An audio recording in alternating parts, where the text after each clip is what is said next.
Hey, what's up guys, aarava here, and welcome back to a brand new video here today. And in today's video, we're discussing 8 things you should be doing in F1 2019 career mode. Now, these are sort of almost tips for those of you who are maybe more casual fans of the F1 game. You maybe don't play multiple seasons, and you haven't played multiple seasons of previous F1 games, so you might not know the ins and outs, the little foibles, the little kind of tricks, and like little things that you can do to make your career mode experience a lot better. So these are sort of tips to kind of help you out in career mode if you're struggling, but also tips to make sure that you're enjoying career mode as much as you can, because unfortunately there are a few things here and there that you have to kind of skirt around and work with the F1 game when they get things wrong and it doesn't work out exactly as it should do, to ensure that you can still enjoy the game after multiple seasons of career mode. So obviously some of these points might not apply to some of you out there watching the video, but these are just my 8 kind of opinionated things that I think you can do to enjoy career mode a lot better, and also to progress yourself a little bit better if you're struggling as a kind of beginner or a casual fan of the F1 career mode. So if you do go on to enjoy the video, then be sure to slap a like button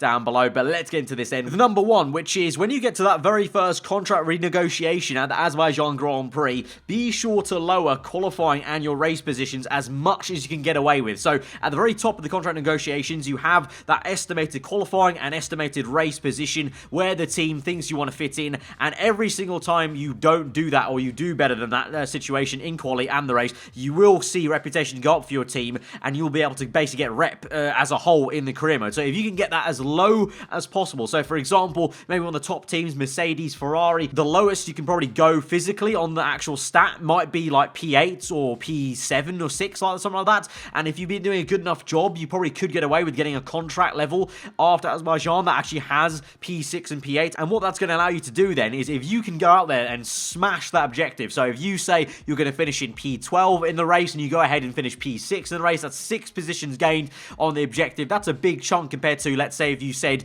I want to finish in P8 and you finish in P6, that's only 2 places above your objective there. So the better you do, the bigger margin you have, the better offer then you're going to get for the very next renegotiation in terms of what better perks you can maybe get away with. Number 2 is going to be all about prioritizing your perks in the contract negotiations here. Now, my tip here would be always try and go for, obviously, the max R&D you can get in races, basically the bonuses. Obviously try and go for max for that, but alongside of that, thinking away for that, pit stop efficiency I never go with. I personally have always gone with 0 until I know I can guaranteed get everything at level 3, because really, pit stop efficiency, it doesn't come in that much if we're real. You're going to lose maybe maximum 1 second, maybe here and there, over the course of every 5 races, something like that. It's really not worth your time to try and get a better perk for that. You may as well try and delve into the simultaneous development and also the upgrade speeds, and with that is the important distinction of which one do you go for, because sometimes you can't get level 2 on both, you can't get level 3 on both, you have to pick a side. So if you're going with a smaller team, I would say if you're at the start of the career mode, go with simultaneous development. And it's because if you are with a small team and you're at the start of the career mode, the R&D tree at the very start, the branches, are going to be all minor upgrades, and they're all going to maybe bunch up quite a lot quite quickly. So you might have the tree starting with 1 minor, but then the next level along on the R&D tree, it might have 3 minors or 2 minors, and you want to make sure you can develop them at the same time simultaneously, compared to a top team where they might only have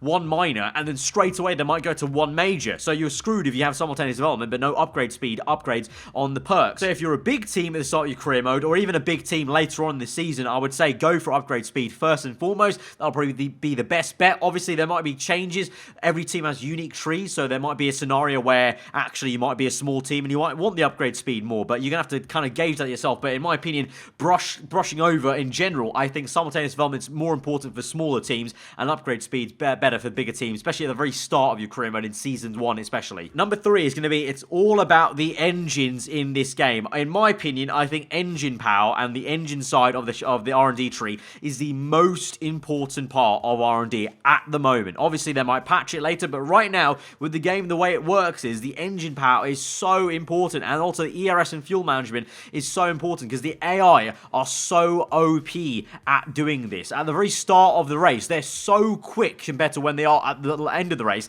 and there's a good reason why. It's because they use a lot of fuel at the very start of the race. They use the ERS very, very efficiently at the very start of the race, and then towards the end, they don't have any fuel left to really burn. Yeah, they're still efficiently using ERS, but they don't have any fuel to burn anymore. So really, that's also why I always fuel up quite a bit in my career modes, and people ask why I do that. It's making the car heavier. It's because that's the only way you can actually physically match the AI sometimes, toe for toe in a drag race. You need that fuel. So I would say, in terms of R&D, delve a lot into the engine side, especially if you're with, obviously, any of the Honda power power teams or the Renault teams, for sure you need brute engine power, but I'm saying the fuel consumption upgrades and the ERS upgrades are going to be equally as important. You need fuel upgrades because then you can use as much rich mix as you want in the race to tackle the AI, and then the ERS, well, the AI are absolutely god tier at using the ERS, so the better you can get at cobbling together that electrical energy for over the race distance, the better, because obviously at the very start of Season 1, it's so tricky. You run out of ERS constantly, you need to go down to none in low, so the faster you can upgrade your ERS, the better it'll be for you versus the AI. In my opinion, yeah, you can do chassis weight reductions, you can do aero if you're missing some downforce, of course, and you don't feel too great in the corners, but I think the biggest effect you can see, and it's really quite clear actually most tracks, is every single stray, the AI are able to catch up on you, and especially at the very start of the Grand Prix, they're very good. So focus on engine power, in my opinion, is the best bet for the R&D. Number 4 is going to be, if you're getting towards the end of your career mode season and you want to move to a new team and you don't have an actual team picked out, like a favorite team you want to move to, and you simply want to go to a team maybe that has a lot of potential to grow in the R&D graph, maybe have some fun with upgrading another team to kind of get to the top there, then look out for any teams that have plateaued at the very end of this season. I'm talking about a few, 4 or 5 races maybe that haven't done upgrades, or even 3 races maybe that haven't done any upgrades. So their R&D graph is a flatline plateau all the way to the end of Abu Dhabi. Look out for that just before you go into the Abu Dhabi Grand Prix weekend, because the best bet is that the teams that are plateauing are teams that maybe are saving up R&D points for the end of the season that might have a massive upgrade into Australia, or another good bet is there might be teams that are spending money and R&D points on the department efficiencies, so both the quality control and the efficiency of the department in terms of making your upgrades cheaper, because if you can try and pick a team that's plateaued like that have got a lot of efficiencies on departments, it means as you move into the next season, one, you're going to get that bonus of R&D points for joining a new team, so you have a load of points, and now all the upgrades are so much cheaper for this new team because they spent so much as an AI team doing the department efficiencies, and that's going to make your career mode season very, very fun then indeed, because you can rapidly upgrade that car, you can really move through, and you can get that progression once again in that new season. Number 5, now this might seem like quite an obvious one maybe if you play F1 career mode enough, but simulate the practice programs when you don't want to do them anymore, especially after Season 1, you've done them all, you've done the whole experience, may as well sim them if you don't want to if you don't have the time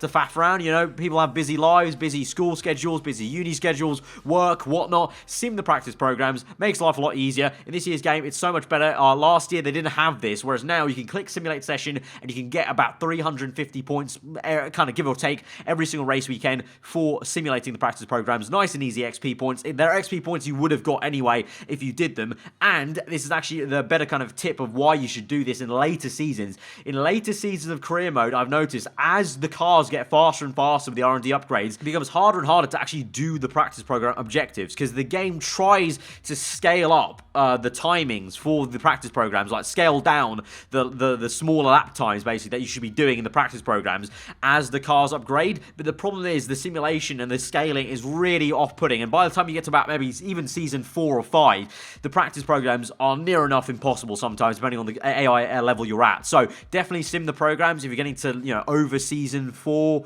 I would say even season 2 and 3 in my opinion, just for the fact that you can save yourself some time. But for sure later on you're not going to want to do the practice programs, they're just going to be near impossible, especially if you get towards, you know, I beg like season 9 and 10, they're going to be pretty much just undoable, so just sim them. Number 6, to make your career mode experience way more enjoyable and more fair against the AI, do not stack your penalties when you can do. So what I mean by that is, let's say you have to do 2 penalties or 3 penalties where the grid penalty is going to be about 10 places or, you know, 15 places, even is the worst case scenario, I guess, and that's going to move you through. So if you got P5, you would move to the back of the grid. If you got P1, you'd be P16 on the grid. Now, it's very tempting to then go, okay, I'm nearly at the back of the grid, or I am at the back of the grid, let me just stack through and get every single engine, every single bit of the engine, get a free one, because I'm already at the back, I may as well do a 65 place grid penalty, swap out the gearbox as well, and get everything for free there. It might sound tempting, that's the logical thing to do, obviously, in the video game, to, you know, do that, kind of exploit the mechanics, but what I'm saying is, it's not going to be very fair versus the AI, and it's going to actually ruin your experience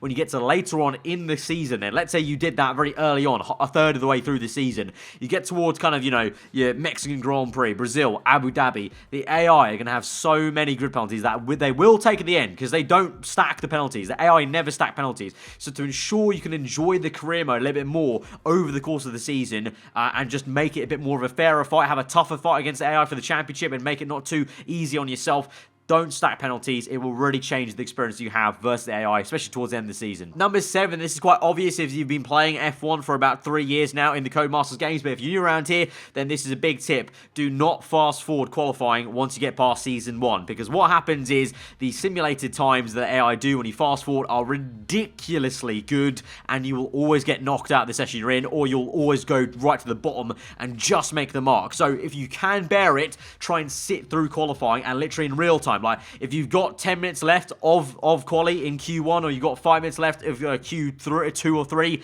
literally, I don't know, just go grab a glass of water, grab a snack, whatever, go, chat to a family member or whatever, just chill out and just sit through it, because it will make your experience a lot better, because the times are a lot more realistic. That also ensures that you don't get knocked out in Q2, and therefore in Q3, the Q3 simulated times are not the R&D car times. Like, they're basically based off the base stats. So you could have, you could have Alfa Romeo being the best car on the grid, you could have Haas being the best car on the grid. If they make it through into Q3 and you don't, and there's a Mercedes car in Q3, lo and behold, you'll see the Mercedes gets a 1-2, because it's not based off the R&D cars, it's based off the base car. So do not fast qualifying if you can bear it, because it will make it a lot better, a bit more pleasurable experience as a whole as you go through from Saturday to Sunday then. And finally, number 8 is do change the AI difficulty level from track to track, because the AI are very inconsistent track to track. You go from one track where the AI are absolutely god tier, untouchable at 110 AI, you go to the very next race, and you know what, you're back on pace with them. So my tip would be, as you go through one season of career mode, I would note down on a piece of paper or just on your phone or something like that, what AI difficulty you can try and match with your teammate at every single circuit, because then from that you can build out basically a pattern of the season of where you need to be changing it to try and enjoy the entire season, because